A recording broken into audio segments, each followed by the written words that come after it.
प्रेम सबका से चिन्हाइल नहीं खे आरे प्रेम के मोती अनमोल होला सखे ये अभिमानी गुमानी के बुझाइल नहीं खे। एगो सखी अपना सखी से पूछे तनी कि प्यार का चीज बा। सखी अपना सखी के बताते हैं।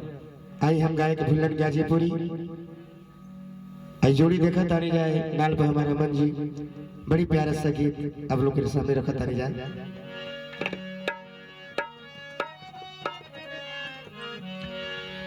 कि सच कितना सुनाई हम अरे जुबानी सखी कहते कि हम कितना सच सुनाई कैसे कहता नहीं कि सच कितना सुनाई हम अरे जुबानी सखी प्यार इतिहास के हो कहानी सखी प्यार इतिहास के हो कहानी सखी।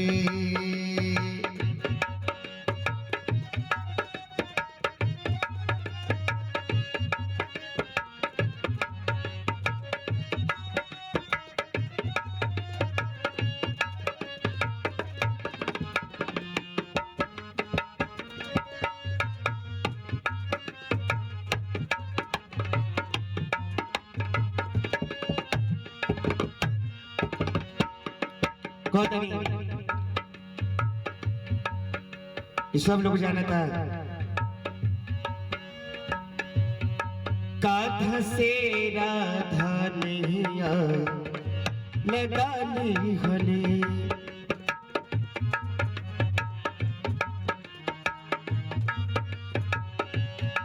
लोग के नदिया कितना बहादी हले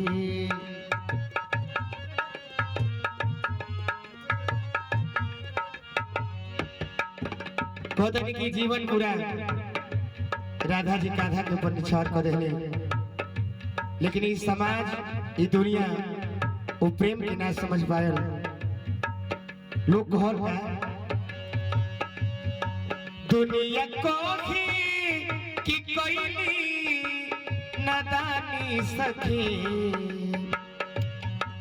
दुनिया को ही कि कोई नादानी सके प्यार इतिहास के हो कहानी सके प्यार इतिहास के हो कहानी सके।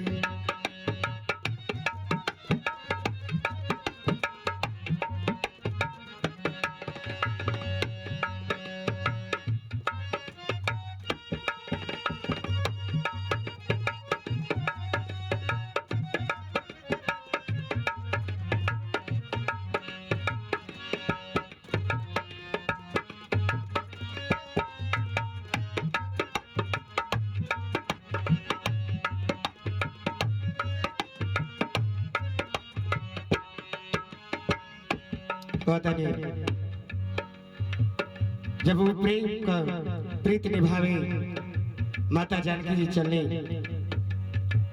आता ताई लोग का कहले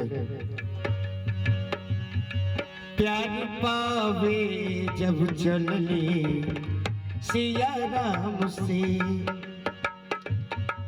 रावण हरि ले गईल उनका राम से।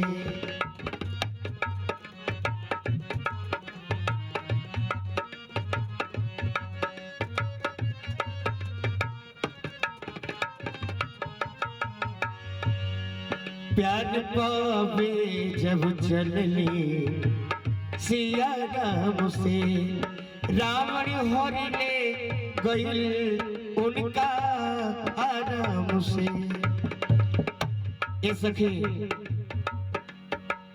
अशोक वाटिका में माता जी बड़ा पीड़ा सहली, सहली पीड़ा बहुत सुन सयानी सखी,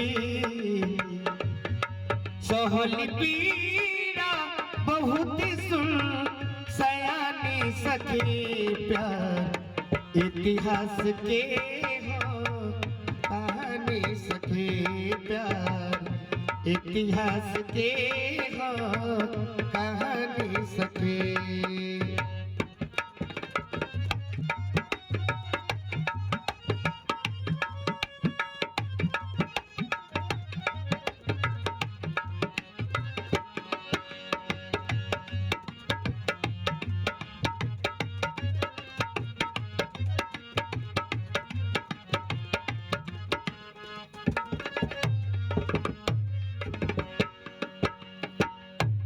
ये सखी लैला मजनू के भी यही हालत भइल।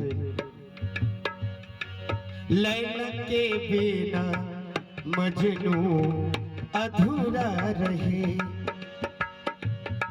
पत्थर मारी मारी लोग भूपति छुरा रहे। हीरी राजा के भी मीटल जवानी सखी, ही राजा के भी लोग दवाल में चुनवा देहलस। ही राजा के भी मीटल जवानी सखी, प्यार इतिहास के हो कहानी सखी, प्यार इतिहास के हो कहानी सखी।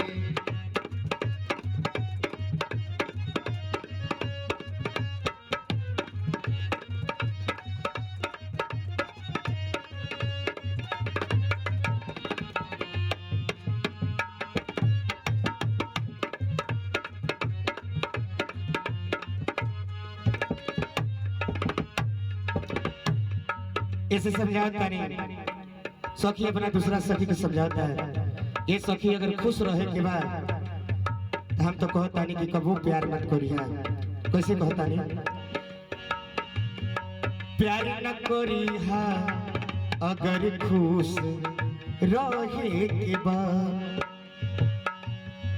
देखिला भूलन अमन के सितम सहे के बाद।